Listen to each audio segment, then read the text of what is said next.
E voltamos agora para o quarto bloco do nosso programa, quarto e último bloco, do seu Missão Educar pela TV. Chegou para nós aqui mais uma manifestação de espectadora, né? A Milena Grotti. Obrigado, Milena. Lá de Jabaquara, em São Paulo, é a região sul de São Paulo. Ela manda a seguinte mensagem: o basquete, um exercício magnífico para a mente, importantíssimo para formar o ser humano, para a formação do ser humano. Então, mais aí um depoimento a favor da educação esportiva no âmbito da educação geral das pessoas. Então agora nós vamos conversar, professor, mandar mais alguns abraços para os seus amigos. Muita gente mandou e-mail para cá. O senhor precisa mandar um abraço para esse pessoal que está esperando aí o seu alô para esse Brasil afora. Pois é, eu gostaria de chamar agora chamada para um amigo muito especial, o professor José Luiz de Faria Neto, diretor do Colégio Instituto Jucás, pelo nosso encontro fatídico numa história da vida aí também, mas falar aqui da Aline Rezende, lá de Extrema, grande amiga, professora. Minas Gerais? Minas Gerais, mas não posso esquecer de uma cidadezinha chamada Passa 20, 2.183 habitantes. Talvez tenha saído alguém de lá ou aumentou. Que é a Simone Aline também, que é uma pessoa extremamente, uma educadora muito voltada, dedicada para essa educação. A Regina de Carvalho, lá de uma cidade chamada Carmésia, Minas também. E depois a gente vai falando alguns outros parceiros aí ao longo dessa estrada da vida. Perfeito, professor. Então, olha, muita gente não vai ter esse abraço hoje porque o tempo não permite. Porque eu tenho a listinha dele, tem mais de 40 e-mails que ele recebeu de amigos por esse Brasil afora. Eu lembro que quem quiser convidar o professor Cristão Moreira para uma palestra, um workshop, um curso, um seminário, alguma atividade para professores, para diretores, para educadores, basta entrar no site dele, que é o site www.cristãomoreira.com.br. E agora, nós vamos falar mais um pouquinho sobre o PNE. Espero que o senhor goste mais dessas outras notícias finais que eu vou falar agora, professor. Que no final vamos reger aí nos próximos 10 anos, né? É o plano aprovado pelo Congresso. Então, está dizendo aqui o seguinte, que quer levar a escolaridade média da população de 18 a 24 anos, de modo a alcançar o mínimo de 12 anos de estudo, para as populações do campo, região de menor escolaridade do país. E também para 25% dos mais pobres, bem como igualar a escolaridade média entre negros e não negros, com vistas à redução da desigualdade educacional. Bom, a desigualdade educacional no Brasil como eu falei, Brasis, ela é gritante. Mas na medida em que a gente vê um plano como esse, Serrano, a gente também, de uma certa forma, a gente tem que aplaudir. Agora, o que eu digo sempre assim, vai depender muito de cada um de nós, de cada um educador, de cada um professor, onde ele estiver na sua cidade, e que tenha-se uma união. Afinal de contas, você falou em 4 milhões, somando vai dar mais do que isso. Gente, está faltando a gente se levantar, se mobilizar, ao invés de simplesmente reclamar. Está aí o plano. As coisas que não deram certo, eu acho que tem uma mobilização nacional hoje através das redes de relacionamento ou através dos grandes, por exemplo, o Avaz aí que faz uma petição para que a gente consiga resultados extraordinários, como aconteceu, o Daniel acompanhou um recentemente. E eu acho que nesse sentido, o governo também procura avançar. Agora tem um lado nosso que é o colocar a mão na massa. Depois de colocar na massa, procurar, reivindicar, cobrar, unir. Não dá para pensar que na escola, que uma escola não tem o poder de realização, de mudança. Tem. A união não faz só açúcar, né? Perfeito, professor. Bom, agora a gente vai ter nesse último bloco, daqui a pouquinho, um encontro de escritores. Porque a educação também se faz com escritores. Aqueles que nos trazem um novo mundo em cada livro, em cada página, uma nova visão. Como a professora Monique disse, né, o esporte abre a pessoa a visão da pessoa para certas coisas que ela não pensava. O Daniel Volpin falou que a música mexe com a matemática, e mexe mesmo. Mexe. Então, nós temos aqui, eu queria até mostrar para vocês um livro do professor Cristão Moreira, que é voltado para educadores, né, professor? Os Cavaleiros do Céu. Ele mexe com a questão ética. A questão ética. Ele tem 14 livros, um deles é este, e é voltado para professores. Mas tem um que eu gosto muito. Porque eles serão sorteados, né? Serão sorteados, a gente vai depois explicar como faz isso aqui. Nós temos um livro que fala sobre bullying.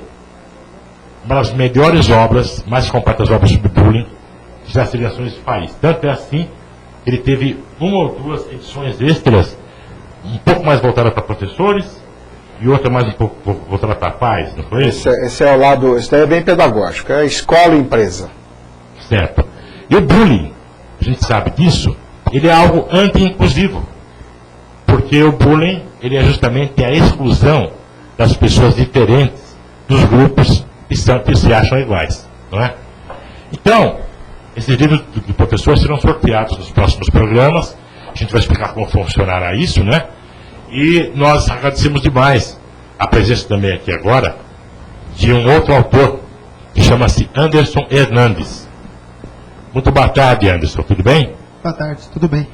Eu vou apresentar o Anderson aqui, tentar, em poucas palavras, porque ele também tem uma carreira muito longa já, e trabalha muito na área de educação corporativa, para adultos, né, para profissionais, em muitos casos de altíssimo nível, né, para a gente perceber que a educação não para. Ela começa em algum momento da idade da criança e ela vai até 70, 80, 90 anos de idade, já vimos até exemplo de gente assim, bastante, já na quinta idade, nem terceira mais, mas que prossegue sendo jovem porque estuda, sendo jovem mentalmente.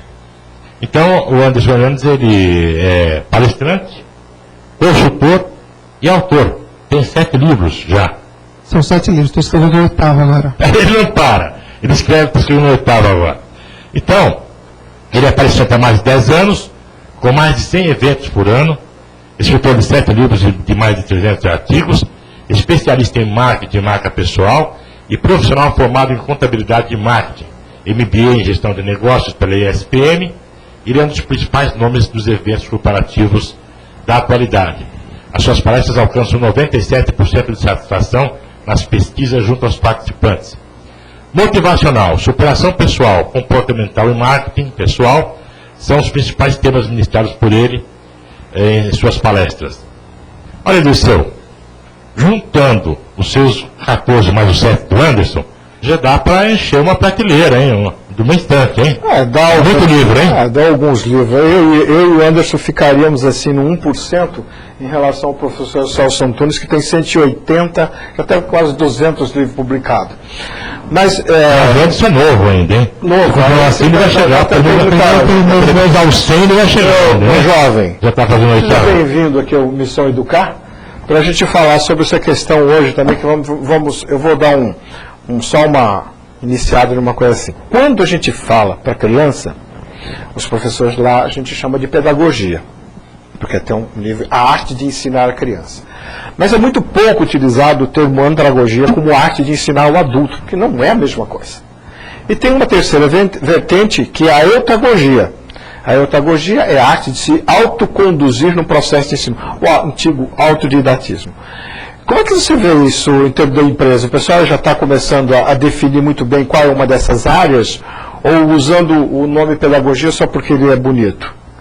Normalmente o nome pedagogia mesmo ainda é o que é mais utilizado. Né? E você tem feito um trabalho nas empresas, e aí o Serrando lendo ali, eu fiquei pensando assim, quando você fala na meta que você atinge, do que você espera do público, e o grande problema, sempre na área de recursos humanos, eu me lembro muito disso quando fui gerente de recursos humanos nessa área, é assim, afinal de contas, ainda continua se discutindo é ou não é investimento ou gasto? Olha, a posição das empresas hoje mudou muito em relação aos eventos corporativos, né? Porque se percebeu que há uma necessidade de treinar o profissional que está dentro das empresas. Porque a formação profissional, ela dá uma formação muito genérica. Sim. E hoje, o que falta hoje no Brasil? Não falta profissionais, mas faltam profissionais qualificados. E qualificados muitas vezes para áreas novas que surgiram na decorrência do tempo, agora recente. Então as empresas hoje, elas têm hoje muitos profissionais, mas elas não conseguem muitas vezes encontrar profissionais qualificados. Então a educação corporativa, ela tem crescido muito nos últimos anos. Nós podemos dizer assim que praticamente os palestrantes de ponta, eles não dão conta de atender todas as demandas que tem de novos eventos, porque realmente tem essa necessidade mesmo de educar o profissional continuamente. Então é uma educação continuada e não só uma educação que se forma ali no processo de... Esse é um outro problema.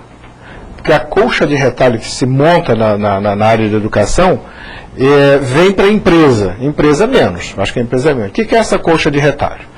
Aí vai lá, você faz uma palestra de motivação, vai o Dirceu faz uma palestra de inclusão, vai o outro faz uma palestra de inteligência, vai o outro faz uma colcha de retalho. Esse processo, então, da educação corporativa, ela quer exatamente o quê? Aprofundar o conhecimento. Então, são capacitações e que não fica restrito simplesmente a uma conferência de duração, ou seja, é aprofundar isso que você tem feito nas empresas. Nós temos hoje todo tipo de evento para empresas, né? Mas assim, o que você percebe muito hoje é um evento mais personalizado, as necessidades do que o cliente tem.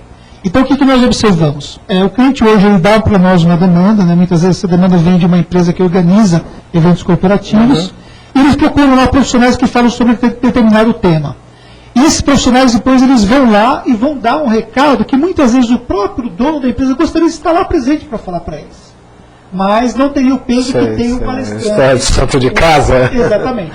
Então isso realmente é uma coisa que hoje tem dado muito resultado, porque assim, percebe-se hoje, conforme as pesquisas que são realizadas, que cerca de 85% mais ou menos de um profissional, o sucesso dele deriva da parte comportamental dele. Então você tem hoje um profissional que ele tem todo o empenho de uma universidade, de dar informação, tem toda a bibliografia didática que nós temos disponível para qualquer profissional. Mas se o profissional ele não se conscientizar de que ele tem que fazer algo, de que ele tem que dar o melhor, de que ele tem que ser diferente, então tudo isso não tem valor nenhum. Ou seja, levar para ele para que ele apresente um diferencial dentro da sua empresa. Um diferencial, para que ele realmente aprofunde naquilo que ele é melhor. Então as empresas estão identificando que hoje é muito melhor você focar naquilo que o profissional tem de melhor do que você ficar corrigindo aquilo que ele não faz muito bem. E é isso que você coloca no seu livro, o poder da marca pessoal nos negócios? Isso. Essa é a ideia de mostrar o diferencial. Esse livro, O Poder da Marca Pessoal nos Negócios, eu mostro como é que o profissional ele consegue se diferenciar no mercado. Então, algumas dicas que ele tem que evitar para poder prejudicar a carreira dele, alguns cuidados que ele tem que tomar e também algumas dicas profissionais que vão ajudar ele a dar um up na sua carreira. Vou te colocar por favor, desculpe interromper, mas é que chegou aqui participação do nosso espectador, né? Vamos lá. O Jefferson Andrade, de São Caetano do Sul, manda a seguinte mensagem: os homens do poder estão acomodados com a situação educacional do país. Parabéns pelas entrevistas. Excelente programa. Muito obrigado, Jefferson. Esperamos que você continue sempre conosco, porque você vai ver muita coisa boa aqui ainda no nosso programa, nas próximas edições. Nós temos uma mensagem também do Saulo Rica, lá de São Paulo, da cidade de São Paulo. Excelente programa, discutir educação na internet. Muito bom. Principalmente para pôr o dedo na ferida de muitos assuntos de interesses públicos. Eles estão fazendo meio que aí também, né? Então, eu só alerto a você, que talvez hoje não dê mais tempo de vocês mandarem mensagem, mas continue mandando, porque a gente guarda para o próximo programa, né? E também, em alguns casos, até mesmo responderemos os e-mails quando forem questões mais complexas que não são tão fáceis de colocar aqui no ar, mas a gente pode responder também. É o que eu colocaria ainda para o Anderson, uma questão hoje ainda na questão da preparação e da capacitação da pessoal na área. Se você não vê uma defasagem entre a universidade, vamos chamar a escola, não vou colocar a universidade, entre a escola e a empresa e a escola, uma defasagem do tipo assim, você está numa banca vendendo e você vende laranja, banana e não sei qual outra fruta lá. Mas eu não estou procurando nenhuma daquelas três que você me vende. Parece que a empresa se sobrecarrega com a corporativa no sentido de ter até escola de primeiro, segundo e terceiro grau lá dentro em função dessa carência. Você não vê isso? Com certeza, porque também o que acontece com o conhecimento hoje é que o conhecimento ele muda numa velocidade tão grande que a própria universidade ela tem uma dificuldade muito grande de acompanhar a evolução do conhecimento. Eu costumo dizer, eu faço muita palestra para estudantes, né? Então, às vezes, nós reunimos eventos, lá vou fazer um evento em João Pessoa esse mês, já está previsto cerca de 2.000 estudantes lá. E nós fazemos isso nas universidades e eu falo para eles o seguinte, eu falo, olha, qual é o semestre que você está cursando? Eu estou cursando o 4º semestre, o 6º semestre. Eu falo, olha, o que você aprendeu no 1º, 2º e 3º já acabou para você, porque isso já mudou, o conhecimento já evoluiu. Então, às vezes nem é própria culpa da universidade, mas é que realmente é difícil de acompanhar tudo isso. Mas falta uma comunicação entre os Falta dois. uma comunicação, às vezes o professor ainda ser um professor preparado para dar aquele conhecimento de ponta. Verdade. Isso existe um trabalho de preparo que também não é muito fácil para o educador acompanhar tudo isso. Por isso que algumas universidades hoje, acho que a grande maioria já está investindo em profissionais da área que eles ministram, porque eles estão mais antenados com o que está acontecendo em relação a tudo isso. Bem, senhores, Cronos de novo, Nós infelizmente. conhecemos ele. Eu estou convencido de que Anderson Fernandes tem que voltar aqui, o Rupim também, a professora Monique. Nós agradecemos demais a presença de vocês, o professor Disteu Moreira com as suas brilhantes observações e questionamentos. Estamos encerrando o programa por hoje, voltaremos aqui em breve, vocês serão avisados. Obrigado a todo mundo que mandou mensagem, que está aqui nos vendo, e também parabéns aos educadores desse país. Também se houver algum no exterior, todos os educadores são pessoas de muita importância para o mundo. O Anderson Hernandes tem o site dele que é Anderson Hernandes com H e S no final, .com.br. AndersonHernandes.com.br, para estar à disposição de vocês. Um grande abraço a todos e até a próxima edição do nosso Missão Educar pela sua UP TV. Muito obrigado.